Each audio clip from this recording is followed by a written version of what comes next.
I'm Erin Hoying. I'm a professor of pediatric nursing in the School of Nursing at Purdue University. As kids head back to school, we can really get into the habit again of importance of those simple germ spreading things, so hand washing, and not just hand sanitizer, but I also stress the importance of washing with soap and water, especially before we eat. There's actually a lot of stomach viruses that sadly are not killed by hand sanitizer.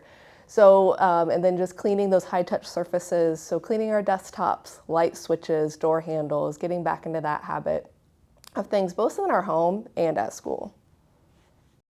So children often are the spreader of illnesses as they're coughing, they're rubbing their noses or touching surfaces, but also they can be preventers of disease too. We can encourage them to do things like coughing and sneezing into their elbow, making sure we're using tissues to blow our nose versus sometimes our hands or our sleeves. And then also when we're doing those things, encouraging them to go and find the hand sanitizer and wash their hands. Children love to be helpers, so they can also give them jobs of wiping down maybe their desk when they leave for the day or when they come in, that sort of thing.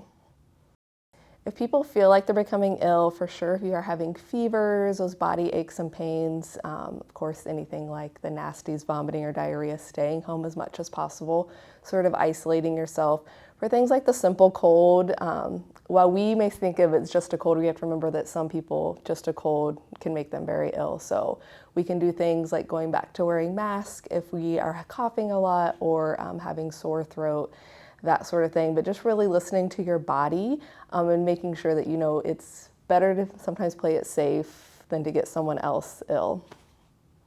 As kids go back to school, just making sure they're as healthy as possible also might help them prevent them from getting ill. So making sure that they're going for their yearly physicals, staying up to date on all of their vaccines, a good night's sleep also. Children honestly should be getting 8 to 10 hours, sometimes up to 12 hours of sleep. And then good healthy meal choices too, especially before they go to school in the morning, lots of protein, making sure that their lunches are nice and balanced. And also outdoor activities can also be huge too, so making sure they're staying active. So maybe when they come up from school, taking them to the playground or a walk a little bit. Sometimes that outside air also can kind of just help them decompress their brain too. So mental health impacts physical health.